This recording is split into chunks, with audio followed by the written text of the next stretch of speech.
ನಮಸ್ತೆ. 7 ಮಿನಿಟ್ಸ್ ಕ್ಲಾಸಸ್ಗೆ ಮತ್ತೆ ನಿಮಗೆಲ್ಲ ಸ್ವಾಗತ. ಸೊ ಇಲ್ಲಿ ನಾನು ನಿಮಗೆ ಇವತ್ತು ಎರಡು ಇಂಪಾರ್ಟೆಂಟ್ ಗೆಜೆಟ್ ಬಗ್ಗೆ ಎಕ್ಸ್ಪ್ಲೇನ್ ಮಾಡೋದಕ್ಕೆ ಬಂದಿದ್ದೀನಿ. I will explain within a short time. Okay, I am not doing this just because of a views. I will clarify that. And one more thing I will request you, please listen to the information. First ಈ ವಿಷಯನ ಕರೆಕ್ಟಾಗಿ ಕೇಳಿಸ್ಕೊಳ್ಬೇಕು.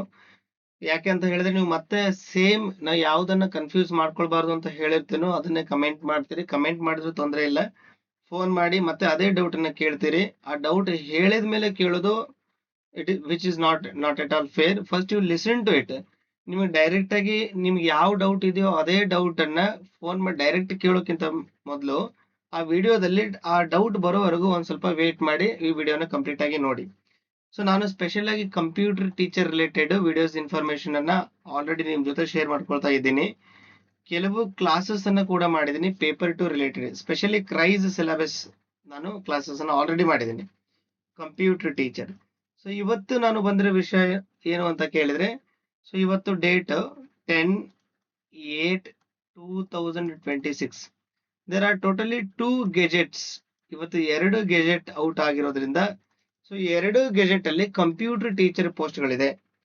ಒಂದು specially computer teacher related gazette ಇದೆ, that is 2500 post related gazette. ಇನ್ನೊಂದು gazette ಯಾವ್ದಿದೆ ಅಂತ ಕೇಳಿದ್ರೆ GPSTR, GPT ಅಂತ ಬರೀತೀನಿ, HST ಅಂತ ಬರೆದು ಬಿಡ್ತೀನಿ ನಾನು ಶಾರ್ಟ್ ಅಲ್ಲಿ ಸುಮ್ನೆ.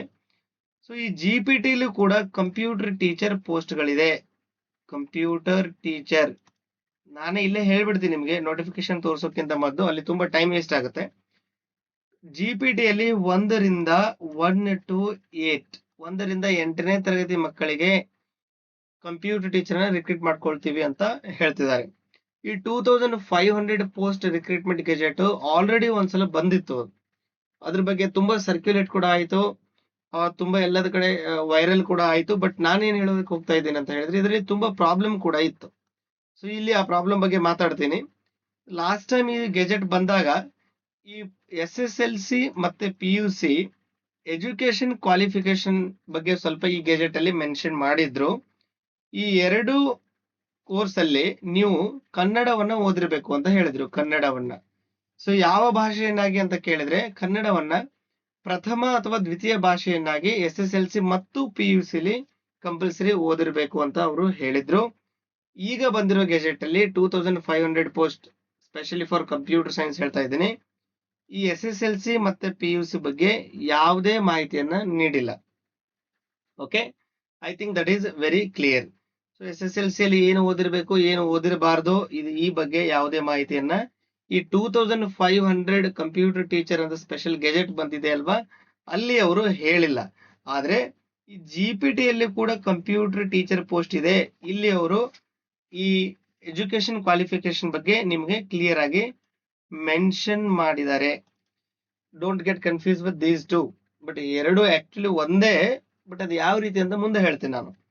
So hope this is clear. Okay, ಇದು ನಿಮಗೆ ಕ್ಲಿಯರ್ ಆಯ್ತು ಅಂತ ಭಾವಿಸ್ತೀನಿ.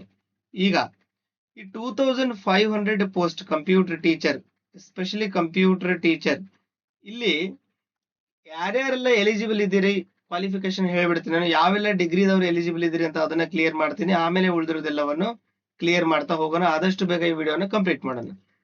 ಸೊ BE ಎಲಿಜಿಬಲ್ ಇದ್ದೀರಿ. BE ಎಸ್ಪೆಷಲಿ ಇಲ್ಲಿ ಯಾವ್ಯಾವ ಬ್ರಾಂಚ್ ದವ್ರು ಎಲಿಜಿಬಲ್ ಇದ್ದೀರಿ ಅಂತ ಹೇಳ್ತೀನಿ. ಸೊ ಫಸ್ಟ್ ಗೆ ನಾವು E&C ಅಂತ ಬರಿತಾ ಇದ್ದೀನಿ. E&C ಯಾಕೆ ಬರಿತಾ ಇದ್ದೀನಿ ಅಂತ ಹೇಳಿದ್ರೆ, ಈ ಲಾಸ್ಟ್ ಟೈಮ್ 2500 ಪೋಸ್ಟ್ ರಿಕ್ರೂಟ್ ಮಾಡ್ತೀವಿ ಅಂತ ಏನ್ ನೋಟಿಫಿಕೇಶನ್ ಬಿಟ್ಟಿದ್ರು ಅಲ್ಲಿ E&C ದವರಿಗೆ ಎಲಿಜಿಬಿಲಿಟಿ ಕೊಟ್ಟಿರ್ಲಿಲ್ಲ. ಕೆಲವರು ಅದಕ್ಕೆ ಸಂಬಂಧಪಟ್ಟಂಗೆ ಆಬ್ಜೆಕ್ಷನ್ ಅನ್ನ ರೈಸ್ ಮಾಡಿದ್ರಿ. ನಾನು ತುಂಬಾ ಜನಕ್ಕೆ ಹೆಲ್ಪ್ ಮಾಡಿದೆ. ನೀವು ಈ ರೀತಿ ಆಬ್ಜೆಕ್ಷನ್ ರೈಸ್ ಮಾಡಬಹುದು, ನಿಮಗೂ ಅವಕಾಶ ಕೊಡ್ಬೋದು ಅಂತ ಯಾರೆಲ್ಲ ಫೋನ್ ಮಾಡಿ ಕೇಳಿದ್ರು ಅವ್ರಿಗೆ ಎಕ್ಸ್ಪ್ಲೇನ್ ಮಾಡಿದ್ದೆ. ಈ SSLC PUC ರಿಲೇಟೆಡ್ ಡೌಟ್ಸ್ ಇದ್ರಿಗೂ ಕೂಡ ಎಕ್ಸ್ಪ್ಲೇನ್ ಮಾಡಿದ್ದೆ. ಇನ್ನು ಕೆಲವರು ಇನ್ನೊಂದು ಕೇಂದ್ರೀಯ ವಿದ್ಯಾಲಯದಲ್ಲಿ ಓದಿದೀವಿ, ಡಿಪ್ಲೊಮಾ ಕಂಪ್ಲೀಟ್ ಮಾಡ್ಕೊಂಡು ಆಮೇಲೆ ಇಂಜಿನಿಯರಿಂಗ್ ಮಾಡ್ಕೊಂಡಿದೀವಿ, ಈ ರೀತಿ ತುಂಬಾ ಡೌಟ್ಸ್ ಗಳಿತ್ತು. ಎಲ್ಲದರ ಬಗ್ಗೆನೂ ಆಕ್ಷೇಪಣೆ ಸಲ್ಲಿಸೋದಕ್ಕೆ ನಾನು ಕೆಲವು ಫಾರ್ಮ್ಯಾಟ್ ಅನ್ನು ಕೂಡ ಕೊಟ್ಟಿದ್ದೆ. ನನ್ನ ವಾಟ್ಸ್ಆಪ್ ಚಾನಲ್ ಅಲ್ಲಿ 7 ಮಿನಿಟ್ಸ್ ಕ್ಲಾಸಸ್ ವಾಟ್ಸ್ಆಪ್ ಚಾನಲ್ ಅಲ್ಲಿ ಒಂದೆರಡು ಫಾರ್ಮ್ಯಾಟ್ ಅನ್ನು ಕೂಡ ನಿಮ್ಗೆ ಕೊಟ್ಟಿದ್ದೆ. ಕೆಲವರು ಫಿಸಿಕಲಿ ಹೋಗಿ ಸಬ್ಮಿಟ್ ಮಾಡಿದ್ರೆ, ಕೆಲವರು ಪೋಸ್ಟ್ ಮಾಡಿದ್ರೆ, ಕೆಲವರು ಹ್ಯಾಂಡ್ ರಿಟರ್ನ್ ಬರೆದ್ರೆ, ಕೆಲವರು ಟೈಪಿಂಗ್ ಮಾಡಿದ್ರೆ. ಇವಾಗ ಫೈನಲ್ ಗೆಜೆಟ್ ಇದು final gazette. This is final. Okay, E and C, then C S. E ಅಂದ್ರೆ ಒಂದೇ, ಸಿ ಎಸ್ ಅಂದ್ರೆ ಒಂದೇ. ಸಿ ಎಸ್ ಸಿ ಅಂದ್ರೆ ಕಂಪ್ಯೂಟರ್ ಸೈನ್ಸ್ ಇಂಜಿನಿಯರಿಂಗ್. ಸೊ ಇನ್ನೊಂದು ಯಾವುದಕ್ಕೆ ಅವಕಾಶ ಇದೆ ಅಂತ ಕೇಳಿದ್ರೆ ಐ ಎಸ್, ಇನ್ಫಾರ್ಮೇಶನ್ ಸೈನ್ಸ್. ಇದು ಬಿಇ, ಬ್ಯಾಚುಲರ್ ಆಫ್ ಇಂಜಿನಿಯರಿಂಗ್ ಬಗ್ಗೆ ನಾನು ಮಾತಾಡ್ತಾ ಇದ್ದೀನಿ. ಇನ್ನೊಂದು ಬಿ ಟೆಕ್. ಬಿ ಟೆಕ್ ಅಲ್ಲಿ ಯಾರೆಲ್ಲ ಎಲಿಜಿಬಲ್ ಇದ್ದಾರೆ ಅಂತ ಕೇಳಿದ್ರೆ again E and C same. E and C eligible, computer science eligible, information science eligible in B tech. ಇದು ಬಿ ಟೆಕ್ ಬಗ್ಗೆ ಮಾತಾಡ್ತಾ ಇದ್ದೀನಿ. ಇನ್ನು ಕೊನೆಯದಾಗಿ, these are very common, you already know them, but still I will tell. B S C ಅಲ್ಲಿ ಏನೆಲ್ಲ ಆಗಿರ್ಬೇಕು ಅಂತ ಕೇಳಿದ್ರೆ ಕಂಪ್ಯೂಟರ್ ಸೈನ್ಸ್ ಓದಿರ್ಬೇಕು. ಓಕೆ, ಇಲ್ಲೂ ಕೂಡ ಕಂಪ್ಯೂಟರ್ ಸೈನ್ಸ್, 2 ಸಲ ಕಂಪ್ಯೂಟರ್ ಸೈನ್ಸ್ ಅಂತ ಬರಿತಾ ಇದ್ದೀನಿ ನಾನು. Don't get confuse with this. ಒಂದು B S C with computer science, ಇನ್ನೊಂದು B S C in computer science, ಎರಡು ಓಕೆ. ಓಕೆ, ಇನ್ನೊಂದು B S C with computer science ಅಂದ್ರೆ ಏನು? PMCS. ಓಕೆ, ಈ ರೀತಿ mathematics and computer science NEP batch ದವ್ರು ಈ ರೀತಿ ಕಲ್ತಿರ್ತೀರಿ ನೀವು. ಸೊ ಇವರೆಲ್ಲವೂ ಕೂಡ eligible. B S C in C S which is almost like a BCA. So hope this is also clear. Then ಇನ್ನೊಂದು ಉಳ್ಕೊಳ್ತು ಇಲ್ಲಿ ಯಾವುದು ಅಂತ ಹೇಳಿದ್ರೆ BCA, bachelor of computer application ದವರು, ಇವರು ಅಂತೂ 100% ಎಲಿಜಿಬಲ್ ಇದ್ದಾರೆ. So BE, BTech, BSc, BCA 4 stream. BENC computer science information science, BTech ENC computer science information science, BSc in CS, BSc with CS, ಅದು PMCS ಆದ್ರೂ ಆಗಿರ್ಬೋದು, NEP ಬ್ಯಾಚ್ ಆದ್ರೂ ಆಗಿರ್ಬೋದು, computer science 3 ವರ್ಷ ಓದಿರ್ಬೇಕು. BCA, bachelor of computer application, ಇವರು ಕೂಡ eligible ಇದ್ದೀರಿ. ಸೊ ಇದು 2500 ಪೋಸ್ಟ್ಗೆ ಎಲಿಜಿಬಿಲಿಟಿ ಕ್ರೈಟೇರಿಯಾ ಬಗ್ಗೆ ಮಾತಾಡಿದೆ ನಾನು. ಸೊ ಇನ್ನು ಕ್ವೆಶನ್ ಏನು, 2500 ಪೋಸ್ಟ್ ಕ್ವೆಶನ್ ಏನು? ಈ ಕಡೆ GPT ಬಗ್ಗೆ ಬರ್ದಿದ್ದೀನಿ, ಇದನ್ನ ಎರೇಸ್ ಮಾಡ್ತೀನಿ. ನೆಕ್ಸ್ಟ್ ಅಲ್ಲಿ ನಿಮಗೆ GPT ಬಗ್ಗೆ ಎಕ್ಸ್ಪ್ಲೇನ್ ಮಾಡ್ತೀನಿ, ಸ್ವಲ್ಪ ಗೆಜೆಟ್ ಅನ್ನ ಕೂಡ ತೋರಿಸ್ತೀನಿ. ನೀವು ಗೆಜೆಟ್ ಎಲ್ಲಿ ಸಿಗುತ್ತೆ ಅಂತ ಕೇಳಿದ್ರೆ ಈ ರಾಜ್ಯ ಪತ್ರ ಅಂತ ನೀವು ಗೂಗಲ್ ಅಲ್ಲಿ ಸರ್ಚ್ ಮಾಡಿ, ಫಸ್ಟ್ ಅಲ್ಲಿಗೆ ನಿಮಗೆ GPT ಸಿಗುತ್ತೆ. ಅದ್ರ next 2500 computer post related gazette PDF ನಿಮಗೆ ಸಿಗುತ್ತೆ. ಈ ರಾಜ್ಯಪತ್ರ, ಈ ಎಲೆಕ್ಟ್ರಾನಿಕ್ ರಾಜ್ಯಪತ್ರ ಅಂತ ಮೀನಿಂಗ್. NEF. ಈಗ ಸೊ 2500, ಸೊ ಈ 2500 ಸಪರೇಟ್ ಆಗಿ ರಿಕ್ರೂಟ್ ಮಾಡ್ತಾರಾ? ಈ ರೀತಿ ಕೆಲವರು ಕ್ವಶನ್ ಇದೆ. ಲಾಸ್ಟ್ ಟೈಮ್ ಬಂದಿತ್ತು, ಆಮೇಲೆ 500 ಇನ್ನೊಂದರಲ್ಲಿ ಬಂದಿತ್ತು. ಈ ರೀತಿ ಕೆಲವು ಕನ್ಫ್ಯೂಷನ್ಸ್ ಇದೆ. 2500ಗೆ ಸಪರೇಟ್ ಆಗಿ ರಿಕ್ರೂಟ್ಮೆಂಟ್ ಮಾಡ್ತಾರಾ ಇಲ್ವಾ ಅಂತ ಕ್ಲಿಯರ್ ಆಗಿ ಹೇಳಿಲ್ಲ. That is first thing. ಆಮೇಲೆ ಇದನ್ನೇ 2500 ಪೋಸ್ಟ್ ಗಳನ್ನೇ GPT ಯಲ್ಲಿ ರಿಕ್ರೂಟ್ ಮಾಡ್ತಾರಾ ಅನ್ನೋ ಕ್ವಶನ್ ಕೂಡ ಕೆಲವರಿಗೆ ಇದೆ. Yes, there is a chance. There is a chance. It is not, I'm not saying that compulsory they will do this. There is a chance. ಈ 2500 GPT ಅಲ್ಲಿ ಆಡ್ ಮಾಡ್ಕೊಳ್ಬಹುದು. ಅದರ ಅರ್ಥ GPT ಅಲ್ಲಿ ಆಡ್ ಮಾಡಿದ್ರು ಕೂಡ 2500 ಎಲ್ಲವೂ ಕರೀತಾರಾ? It is also not fixed. ಒಂದು ವೇಳೆ GPT ಈ 2500 GPT ಅಲ್ಲಿ ಆಡ್ ಮಾಡಿ ನಿಮಗೆ ಕೇವಲ 500 ಕರಿಬಹುದು, 1000 ಪೋಸ್ಟ್ಗೂ ಕರಿಬಹುದು, 2000 ಪೋಸ್ಟ್ಗೂ ಕರಿಬಹುದು, ಆಲ್ 2500 ಪೋಸ್ಟ್ಗೂ ರಿಕ್ರೂಟ್ಮೆಂಟ್ ಅನ್ನ ಹೊರಡಿಸಬಹುದು. There is a chance, there is a 99% chance. ಇದನ್ನ ಅಲ್ಲಿ ಆಡ್ ಮಾಡೋ ಚಾನ್ಸ್ ತುಂಬಾ ಇದೆ. ಯಾಕೆಂದ್ರೆ ಸೇಮ್ ಡಿಪಾರ್ಟ್ಮೆಂಟೇ ಈ ಗೆಜೆಟ್ ಗಳನ್ನ ಹೊರಡಿಸಿರೋದು. ಓಕೆ, ಇಲ್ಲೂ ಕೂಡ 1 ರಿಂದ 8ನೇ ತರಗತಿ ಮಕ್ಕಳಿಗೆ, ಅಲ್ಲೂ ಕೂಡ 1 ರಿಂದ 8ನೇ ತರಗತಿ ಮಕ್ಕಳಿಗೆ ಅಂತಾನೆ ಗೆಜೆಟ್ ಅನ್ನ ಹೊರಡಿಸಿದ್ದಾರೆ. ಆ ಗೆಜೆಟ್ ಅನ್ನು ನಿಮ್ಗೆ ನಾನು ತೋರಿಸ್ತೇನೆ. Okay, I think this is clear. What discussion about 2500 computer teacher post. ಇನ್ನ GPT ಗೆ ಬರ್ತೀನಿ ನಾನು. GPT ಅಂದ್ರೆ ಓಕೆ, ಇಲ್ಲಿ ಗ್ರಾಜುಯೇಟ್ ಪ್ರೈಮರಿ ಟೀಚರ್ ಅಂತ ಹೇಳ್ತೀವಿ, ಬಟ್ ಕಂಪ್ಯೂಟರ್ ಟೀಚರ್ ಸ್ವಲ್ಪ ಡಿಫ್ರೆನ್ಸ್ ಇದೆ. ಅದು 1 to 8. ಈ ಉಳಿದಿರೋ ಸಬ್ಜೆಕ್ಟ್ ಅಲ್ಲಿ ಯಾವ ರೀತಿ ಬರುತ್ತೆ, 1 to 5 ಒಂದು ಬೇರೆ ಬರುತ್ತೆ, 6 to 8 ಒಂದು ಬೇರೆ ಬರುತ್ತೆ. ಬಟ್ ಕಂಪ್ಯೂಟರ್ ಟೀಚರ್ಗೆ 1 to 5, 6 to 8 ಈ ರೀತಿ ಅಪ್ಲೈ ಆಗೋದಿಲ್ಲ. For computer teacher recruitment it is 1 to 8, but let us consider it is under GPT. Okay, then ಇನ್ನು ಪ್ರೌಢ ಶಿಕ್ಷಣ ಅದು ಬೇರೆ ಬರುತ್ತೆ, ಅದಕ್ಕೆ ರಿಲೇಟೆಡ್ ಸಿಲೆಬಸ್ ಬೇರೆ ಆಗಿ ಇದೆ. ಈಗ ಈ GPT ನೋಟಿಫಿಕೇಶನ್ ಹೊರಡಿಸಿದಾರೋ ಅಥವಾ HSCR GPSR ಕಂಬೈನ್ ನೋಟಿಫಿಕೇಶನ್ ಹೊರಡಿಸಿದಾರೋ, ಇಲ್ಲಿ ಕಂಪ್ಯೂಟರ್ ಟೀಚರ್ ಪೋಸ್ಟ್ ಇದೆ. Computer teacher post is given, 100% is given. Computer teacher recruitment ನಡೀತಾ ಇದೆ. ಎಷ್ಟು ಪೋಸ್ಟ್ಗೆ, ಹೌ ಮೆನಿ ಪೋಸ್ಟ್, ಇದನ್ನ ಇವಾಗ ಹೇಳಿಲ್ಲ ಅವರು. ಸೊ ಇದನ್ನ ಯಾರು ಹೇಳ್ತಾರೆ ಅಂದ್ರೆ ಎಕ್ಸಾಮಿನೇಷನ್ ಅಥಾರಿಟಿ. ಅದು KA ದವರು ಮಾಡ್ತಾರ, ಯಾರು ಮಾಡ್ತಾರ ನೋಡ್ಬೇಕು. ಮೋಸ್ಟ್ಲಿ KA ದವರೇ, ಬಿಕಾಸ್ ಎಕ್ಸಾಮಿನೇಷನ್ ಅಥಾರಿಟಿ ಅಂತ ಕೊಟ್ಟಿದ್ದಾರೆ. ನೇಮಕಾತಿ ಪ್ರಾಧಿಕಾರ ಅಂತ ಅವ್ರು ಮೆನ್ಷನ್ ಮಾಡಿದ್ದಾರೆ. ಸೊ ಯಾರಾದ್ರೂ ಇಲ್ಲಿ let us assume it is KA only. ಅವರು ಒಂದು ನೋಟಿಫಿಕೇಶನ್ ಅನ್ನ ಬಿಡ್ತಾರೆ. ಅದರಲ್ಲಿ ಜಿಲ್ಲೆವಾರು ಎಷ್ಟು ವೇಕೆನ್ಸಿಗಳಿದೆ, ಎಷ್ಟು ಪೋಸ್ಟ್ಗೆ ನಾವು ಕಾಲ್ ಫಾರ್ ಮಾಡ್ತಾ ಇದ್ದೀವಿ ಅಂತ ಮೆನ್ಷನ್ ಮಾಡ್ತಾರೆ. ಸದ್ಯಕ್ಕೆ ಅದನ್ನ ಎಷ್ಟು ಪೋಸ್ಟ್ಗಳಿದೆ ಅಂತ ಮೆನ್ಷನ್ ಮಾಡಿಲ್ಲ. ಓಕೆ, ಈಗ ಈ GPT ಮತ್ತು HST ಅಲ್ಲಿ ಕಂಪ್ಯೂಟರ್ ಪೋಸ್ಟ್ ಇಂಪಾರ್ಟೆಂಟ್ ಪಾಯಿಂಟ್ ಅನ್ನ ನಾನು ನಿಮಗೆ ತೋರಿಸ್ತೀನಿ. ಆಲ್ರೆಡಿ ಹೈಲೈಟ್ ಮಾಡಿ ಇಟ್ಟಿದ್ದೀನಿ, ಜಸ್ಟ್ ನೀವು ಅದನ್ನ ಗ್ಲಾನ್ಸ್ ಮಾಡಬಹುದು. ಇಲ್ಲಿ ನೀವು ಡೇಟ್ ನೋಡಬಹುದು. ಇಲ್ಲಿ ಡೇಟ್ ಅನ್ನ ನೀವು ನೋಡಬಹುದು. ಸೊ ಯಾವ ಡೇಟ್ಗೆ? ಇವತ್ತು ಸೋಮವಾರ ಅಂತ ಕೊಟ್ಟಿದ್ದಾರೆ. I will move quick. ಸೋಮವಾರ 10 ಆಗಸ್ಟ್. ಡೇಟ್ ಬಗ್ಗೆ ಕ್ಲಿಯರ್ ಆಯ್ತು ಅಂತ ಅನ್ಕೊಳ್ತೀನಿ. Then we will go next. ಇಲ್ಲಿ ಏನ್ ಹೇಳಿದ್ದಾರೆ ಅಂತ ಹೇಳಿದ್ರೆ, ನೀವು ಆಬ್ಜೆಕ್ಷನ್ ನ ಸಲ್ಲಿಸಿ ಆದ್ಮೇಲೆ ಏನೆಲ್ಲ ಆಯ್ತು ಅಂತ ಮೆನ್ಷನ್ ಮಾಡಿದ್ದಾರೆ, ಅಥವಾ ಯಾವ ಕರಡು, ಯಾವ ಸಂಖ್ಯೆ, ಯಾವ ಭಾಗವೆಲ್ಲ ಇದೆ ಅದೆಲ್ಲ ಬೇಡ ನಮಗೆ. ಸದರಿ ಕರಡು ತಿದ್ದುಪಡಿ ನಿಯಮಗಳ ಬಗ್ಗೆ ಅದರಿಂದ ಬಾಧಿತರಾಗಬಹುದಾದ ಎಲ್ಲಾ ವ್ಯಕ್ತಿಗಳಿಂದ ಸ್ವೀಕೃತವಾಗಿರುವ ಆಕ್ಷೇಪಣೆ ಮತ್ತು ಸಲಹೆಗಳನ್ನು ರಾಜ್ಯ ಸರ್ಕಾರವು ಪರಿಗಣಿಸಲಾಗಿದೆ. ನಿಮ್ಮೆಲ್ಲ ಆಬ್ಜೆಕ್ಷನ್ ಅನ್ನ ಕನ್ಸಿಡರ್ ಮಾಡಿದೀವಿ ಅಂತ ಹೇಳಿದ್ದಾರೆ. ಓಕೆ, ಕನ್ಸಿಡರ್ ಮಾಡಿ ಇದು ಫೈನಲ್ ಗೆಜೆಟ್. ನಿಮ್ಗೆ ಕ್ಲಿಯರ್ ಆಗಿ ಅರ್ಥ ಆಗಿರ್ಲಿ, this is a final gazette. ಇದಕ್ಕೆ ಮತ್ತೆ ಆಬ್ಜೆಕ್ಷನ್ ಅನ್ನ ಸಲ್ಲಿಕೆ ಮಾಡೋದಕ್ಕೆ ನಿಮಗೆ ಅವಕಾಶ ಇಲ್ಲ. This is a final gazette. Okay, ಇದನ್ನ ನೋಡಿ ಕೆಳಕಂಡ ನಿಯಮಗಳನ್ನು ರಚಿಸಿದೆ. ಅವ್ರ ನಿಯಮಗಳನ್ನ ಆಲ್ರೆಡಿ ರಚಿಸಿದ್ದಾರೆ. ಈ 2026 ನಿಯಮಗಳಂತ ನೀವು ಕನ್ಸಿಡರ್ ಮಾಡಬೇಕು ಅಂತ ಕೂಡ ಹೇಳಿದ್ದಾರೆ. ಇಲ್ಲಿ ನೋಡಿ, ಈ ನಿಯಮಗಳಿಗೆ 2026 ಎಂದು ಕರೆಯತಕ್ಕದ್ದು. ಓಕೆ, ದೆನ್ ಇಲ್ಲಿ ಪ್ರಾಥಮಿಕ ಶಾಲಾ ಶಿಕ್ಷಕರು 1ರಿಂದ 5, ದೆನ್ 6ರಿಂದ 8, ಹಾಗೆ ದೈಹಿಕ ಶಿಕ್ಷಕರು 1ರಿಂದ 8, ಮತ್ತು ನಮ್ದು ಇಂಪಾರ್ಟೆಂಟ್ ಪಾಯಿಂಟ್ ಯಾವುದು ಅಂತ ಕೇಳಿದ್ರೆ ಗಣಕ ವಿಜ್ಞಾನ ಶಿಕ್ಷಕರು 1ರಿಂದ 8ನೇ ತರಗತಿ ವೃಂದಗಳಲ್ಲಿನ ಹುದ್ದೆಗಳಿಗೆ ಸಂಬಂಧಿಸಿದಂತೆ ಸಂಬಂಧಿತ ಶೈಕ್ಷಣಿಕ ಜಿಲ್ಲೆಯ ಪ್ರಭಾರ ಹೊಂದಿರುವ ಶಾಲಾ ಶಿಕ್ಷಣ ಇಲಾಖೆಯು ಉಪನಿರ್ದೇಶಕರು ಅಂತ ಕೊಟ್ಟಿದ್ದಾರೆ ಅವರು. ಅಂದ್ರೆ 1ರಿಂದ 8ನೇ ತರಗತಿ, ಇದು ಕಂಪ್ಯೂಟರ್ ಸೈನ್ಸ್ ಮಾತ್ರ ಅಲ್ಲ, ಎಲ್ಲವೂ ಇದೆ, ಬಟ್ ಅದರಲ್ಲಿ this is one of them. ಪ್ರೌಢಶಾಲಾ ಸಹ ಶಿಕ್ಷಕರು ಮತ್ತು ದೈಹಿಕ ಶಿಕ್ಷಕರು ಗ್ರೇಡ್ 1ರ ವೃಂದಗಳಲ್ಲಿನ ಹುದ್ದೆಗಳಿಗೆ ಸಂಬಂಧಿಸಿದಂತೆ ಆಯಾ ಶೈಕ್ಷಣಿಕ ವಿಭಾಗದ ಪ್ರಭಾರ ಹೊಂದಿರುವ ಶಾಲಾ ಶಿಕ್ಷಣ ಇಲಾಖೆಯ ವಿಭಾಗೀಯ ಜಂಟಿ ನಿರ್ದೇಶಕರು ಅಂತ ಹೇಳಿದ್ದಾರೆ. ಯಾರು ಹೊರಡಿಸಿದ್ದಾರೆ ಅಂತ ಹೇಳಿದ್ದಾರೆ. ನೆಕ್ಸ್ಟ್, ಈ ಆಯ್ಕೆ ವಿಧಾನ ಬಗ್ಗೆ ಒಂದ್ ಸ್ವಲ್ಪ ಹೇಳ್ತೀನಿ ನಾನು. ಈ ಆಯ್ಕೆ ವಿಧಾನ ಏನೇನಿರುತ್ತೆ ಅಂತ ನೇಮಕಾತಿ ಪ್ರಾಧಿಕಾರದವರು ಪಟ್ಟಿಗಳನ್ನ ಸಲ್ಲಿಸಬೇಕು, ಸಿದ್ಧಪಡಿಸಬೇಕು. ಇನ್ನೊಂದು, ಅಪಾಯಿಂಟ್ಮೆಂಟ್ ಆದ್ಮೇಲೆ ಅಪಾಯಿಂಟ್ಮೆಂಟ್ ಯಾರೆಲ್ಲ ಆಗಿದ್ದಾರೆ, ಯಾವ ರೀತಿ ಆಯ್ಕೆ ಆಗಿದೆ, ಯಾವ ರಿಸರ್ವೇಶನ್ ಅಲ್ಲಿ ಕೂಡ ಇದೆ ಅನ್ನೋದು ಕೂಡ ಅವರು ಅರ್ಹತಾ ಪಟ್ಟಿಯನ್ನ ಸಿದ್ಧಪಡಿಸಬೇಕಾಗತ್ತೆ. ಅದನ್ನ ಮೆನ್ಷನ್ ಮಾಡಿದ್ದಾರೆ. ಈಗ ವೇಟೇಜ್ ನೋಡೋದಾದ್ರೆ, ನೀವು CET common entrance test competitive exam ನೀವೇನು ಬರೀತೀರೋ ಅದರಲ್ಲಿ 85% ವೇಟೇಜ್ ಅನ್ನ ಕನ್ಸಿಡರ್ ಮಾಡ್ತಾರೆ. ನೀವು ಎಷ್ಟು ಮಾರ್ಕ್ಸ್ ತಗೊಂಡಿರೋ ಅದ್ರ 85% ಕನ್ಸಿಡರ್ ಆಗುತ್ತೆ. ಇನ್ನೊಂದು,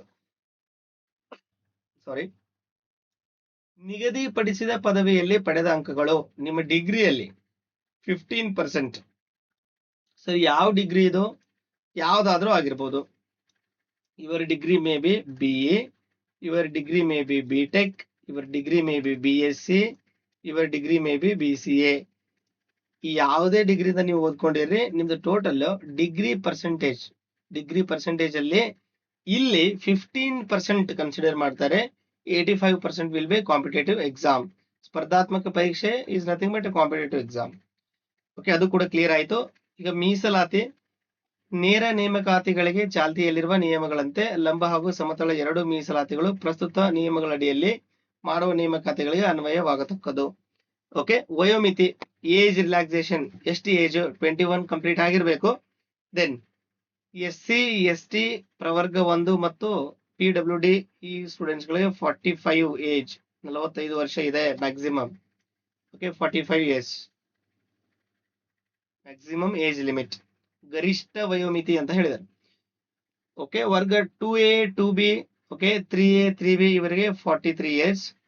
ಜನರಲ್ ಮೆರಿಟ್, ಸಾಮಾನ್ಯ ಅರ್ಹತೆ ಇವರಿಗೆ 40 ಇಯರ್ಸ್ ಕೊಟ್ಟಿದ್ದಾರೆ. ಏಜ್ ತುಂಬಾ ಚೆನ್ನಾಗಿ ಏಜ್ ಕೊಟ್ಟಿದ್ದಾರೆ. This is a best opportunity to utilise. ಅರ್ಜಿ ಸ್ವೀಕರಿಸಲು ನಿಗದಿಪಡಿಸಿರುವ ಕಡೆಯ ದಿನಾಂಕಕ್ಕೆ ಇರುವಂತೆ ಅಭ್ಯರ್ಥಿಯ ವಯೋಮಾನ ಲೆಕ್ಕಾಚಾರ ಮಾಡತಕ್ಕದ್ದು. ಅಪ್ಲಿಕೇಶನ್ ಹಾಕೋ ಲಾಸ್ಟ್ ದಿವಸಗಳಿಗೆ ಕನ್ಸಿಡರ್ ಮಾಡಿದ್ರೆ ನಿಮ್ದು 40, 43, 45 ಈ ರೀತಿ ಏಜ್ ಆಗಿರಬೇಕು, ಡಿಪೆಂಡ್ಸ್ ಆನ್ ಕ್ಯಾಟಗರಿ. ಓಕೆ. ಅಭ್ಯರ್ಥಿಗಳ ಆಯ್ಕೆ ಪಟ್ಟಿ. ತಾತ್ಕಾಲಿಕ ಆಯ್ಕೆ ಪಟ್ಟಿಯನ್ನು ಪ್ರಕಟಿಸುವ ಪೂರ್ವದಲ್ಲಿ ಅಧಿಸೂಚಿತ ಖಾಲಿ ಹುದ್ದೆಗಳ ಸಂಖ್ಯೆ ಎರಡರಷ್ಟು ಪ್ರಮಾಣದಲ್ಲಿ ಅರ್ಹತೆಯ ಆಧಾರದ ಮೇಲೆ ದಾಖಲೆಗಳ ಪರಿಶೀಲನೆಗಾಗಿ ಅಭ್ಯರ್ಥಿಗಳನ್ನು ಆಯ್ಕೆ ಪ್ರಾಧಿಕಾರವು ಆಹ್ವಾನಿಸತಕ್ಕದ್ದು. ಸೊ ಟೋಟಲ್ ಎಷ್ಟು ಪೋಸ್ಟ್ ಇರುತ್ತೋ ಅದ್ರ ಡಬಲ್ ಸ್ಟೂಡೆಂಟ್ಸ್ ಅನ್ನ ಎಲ್ಲಿ ಕರಿಬೇಕಾಗುತ್ತೆ ಅಂತ ಹೇಳಿದ್ದಾರೆ, ಡಾಕ್ಯುಮೆಂಟ್ ವೆರಿಫಿಕೇಶನ್ಗೆ ಕರಿಬೇಕು ಅಂತ ಹೇಳಿದ್ರೆ ಹುದ್ದೆಗಳ ಸಂಖ್ಯೆಯ ಎರಡರಷ್ಟು. ಓಕೆ, ಒಂದು ಪೋಸ್ಟ್ ಇದ್ರೆ ಇಬ್ಬರನ್ನ ಕರಿಬೇಕು ಅಂತ ಹೇಳಿದ್ದಾರೆ. ಯೂಶಲಿ 1:3 ಇರುತ್ತೆ. ಇಯರ್ ನಮ್ಗೆ ಏನ್ ಸಿಗುತ್ತೆ ಅಂತ ಹೇಳಿದ್ರೆ 1:2 ಅಂತ ಸಿಗ್ತಾ ಇದೆ. ಎನಿವೆ, ಇವಾಗ ಬಂದಿರೋ ನಿಯಮ ಈ ರೀತಿ ಇದೆ. So we have to follow this. ದಾಖಲೆಗಳ ಪರಿಶೀಲನೆಯ ನಂತರ ಅಧಿಸೂಚನೆಗೊಂಡ ಖಾಲಿ ಹುದ್ದೆಗಳ ಸಂಖ್ಯೆಗೆ ಸಮಾನವಾದ ಸಂಖ್ಯೆಯಲ್ಲಿ ಅಭ್ಯರ್ಥಿಗಳ ತಾತ್ಕಾಲಿಕ ಆಯ್ಕೆ ಪಟ್ಟಿಯನ್ನು ಮಾಡಬೇಕು. ಅಂದ್ರೆ ಎಷ್ಟು ವೇಕೆನ್ಸಿಗಳಿದೆಯೋ ಅಷ್ಟನ್ನು ಫಿಲ್ ಮಾಡಬೇಕು ಅಂತ ಹೇಳ್ತಾ ಇದ್ದಾರೆ. ಇದು ಆಕ್ಷೇಪಣೆ ಬಗ್ಗೆ ಕೆಲವರು ಹೇಳ್ತಾ ಇದ್ದಾರೆ, ಮತ್ತೆ ಅದನ್ನ ಪರಿಶೀಲನೆ ಮಾಡಬೇಕು ಅಂತ ಹೇಳ್ತಾ ಇದ್ದಾರೆ. ದೆನ್ ಇವಾಗ ಮೇನ್ ಟಾಪಿಕ್ ಇದು ಎಲಿಜಿಬಿಲಿಟಿ. ಗಣಕ ವಿಜ್ಞಾನ ಶಿಕ್ಷಕರು. ಇವಾಗ ನಾನು ಹೇಳ್ತಾ ಇರೋದು completely about GPT, not 2500 post. GPT ಬಗ್ಗೆ ನಿಮ್ ಜೊತೆ ಮಾತಾಡ್ತಾ ಇದ್ದೀನಿ. ನಿಮಗೆ ಗೆಜೆಟ್ ಅನ್ನ ತೋರಿಸ್ತೀನಿ, ನೋಡಬಹುದು. ಅಲ್ಲಿ ಬರೀಲಿಕ್ಕೆ ಆಗೋದಿಲ್ಲ, you just can look at. ಇದು 2500 ಪೋಸ್ಟ್ ಆಗಿತ್ತು. ಸೊ ಇದು ನಿಮಗೆ ಇವಾಗ ಕರೆದಿರೋ GPT ಮತ್ತು HSTR ಪೋಸ್ಟ್ಗಳಲ್ಲಿ ಮಾಹಿತಿ ಸಿಗ್ತಾ ಇದೆ. ಗಣಕ ವಿಜ್ಞಾನ ಎಷ್ಟಿದೆ ಇದು ಕೂಡ ಡೇಟ್ ನೀವು ನೋಡಬಹುದು. ಈ ಡೇಟ್ ಆಲ್ರೆಡಿ ತೋರಿಸಿದ್ದೀನಿ. ಓಕೆ, ಇಲ್ಲಿ ಏನ್ ಕೊಟ್ಟಿದ್ದಾರೆ ಅಂತ ಹೇಳಿದ್ರೆ ಗಣಕ ವಿಜ್ಞಾನ ಶಿಕ್ಷಕರ ಏಜ್, ವಯೋಮಿತಿ ಆಲ್ರೆಡಿ ಎಕ್ಸ್ಪ್ಲೇನ್ ಮಾಡಿದ್ದೀನಿ. ಒಂದು ಸಲ ಜಸ್ಟ್ ನೀವು ಗ್ಲಾನ್ಸ್ ಮಾಡಬಹುದು. ಪರ್ಸೆಂಟೇಜ್ ಬಗ್ಗೆ ಹೇಳ್ತಾ ಇದ್ದೀನಿ ಅಷ್ಟೇ. ಪ್ರೌಢಶಾಲಾ ಶಿಕ್ಷಕರಾಯಿತು, ಇಲ್ಲಿ ಗಣಕ ವಿಜ್ಞಾನ 85% and 15%. So that is also clear. Then I will move to this one. Okay, ಇಲ್ಲಿದೆ ನೋಡಿ. ಒಂದ್ ಸೆಕೆಂಡ್. ಗಣಕ ವಿಜ್ಞಾನ ಶಿಕ್ಷಕರು 1 ರಿಂದ 8ನೇ ತರಗತಿ ಸ್ಯಾಲರಿ ಕೊಟ್ಟಿದ್ದಾರೆ. ಸೊ ಇಲ್ಲಿ ಏನೇನು ಕೊಟ್ಟಿದ್ದಾರೆ, bachelor of science computer science BSc, ಆಮೇಲೆ 50% ಮಾಡಿರ್ಬೇಕು. ಆಲ್ರೆಡಿ ಹೇಳಿದ್ದೀನಿ. Bachelor of computer application BC, ಅಲ್ಲೂ ಕೂಡ 50%. Bachelor of engineering computer science information science electronics and communication, ಅಥವಾ bachelor of technology computer science information science electronics and communication. ಮತ್ತು ಶಾಲಾ ಶಿಕ್ಷಣ ಇಲಾಖೆಯ ಗಣಕ ವಿಜ್ಞಾನ ಶಿಕ್ಷಕರಾಗಿ ನೇಮಕಾತಿ ಹೊಂದಿದಲ್ಲಿ NCT ಇಂದ ನೀವು B.Ed ಅನ್ನ ಮಾಡ್ಕೋಬೇಕು. ಜೊತೆಗೆ TET ಅನ್ನ ಕೂಡ ಕ್ಲಿಯರ್ ಮಾಡಬೇಕು. ಇಲ್ಲಿ ಈ ಪರಿಶಿಷ್ಟ ಜಾತಿ ಮತ್ತು ಪರಿಶಿಷ್ಟ ವರ್ಗ SC ST, ಓಕೆ, ಸೊ ಇವರಿಗೆ ರಿಲ್ಯಾಕ್ಸೇಷನ್ ಇದೆ. ಎಲ್ಲಿ ಅಂತ ಹೇಳಿದ್ರೆ ಪರ್ಸೆಂಟೇಜ್ ಅಲ್ಲಿ 50% ಅಂತ ಹೇಳಿದ್ವಲ್ವಾ, ಇಲ್ಲಿ 45 ಅಂಕಗಳನ್ನು ಪಡೆದಿರತಕ್ಕದ್ದು ಪದವಿಯಲ್ಲಿ ಹೇಳ್ತಾ ಇದ್ದೀನಿ.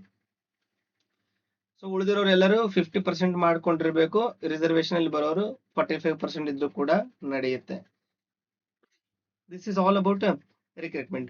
ಈಗ ನಿಮಗೆ ನಾನು ಸ್ವಲ್ಪ ಸಿಲೆಬಸ್ ಬಗ್ಗೆ ಕೂಡ ತೋರಿಸ್ತೀನಿ. 2 ಸೆಕೆಂಡ್ಸ್ ನೀವು ನೋಡಬಹುದು. ಇಲ್ಲಿ ನಿಮಗೆ ಸಿಲೆಬಸ್ ಅನ್ನ ಕೊಟ್ಟಿದ್ದಾರೆ. ಪೇಪರ್ 1 ಮತ್ತೆ ಪೇಪರ್ 2 ಅಂತ ಕೊಟ್ಟಿದ್ದಾರೆ. ಸಾಮಾನ್ಯ ಪತ್ರಿಕೆ ನೀವು ನೋಡಬಹುದು.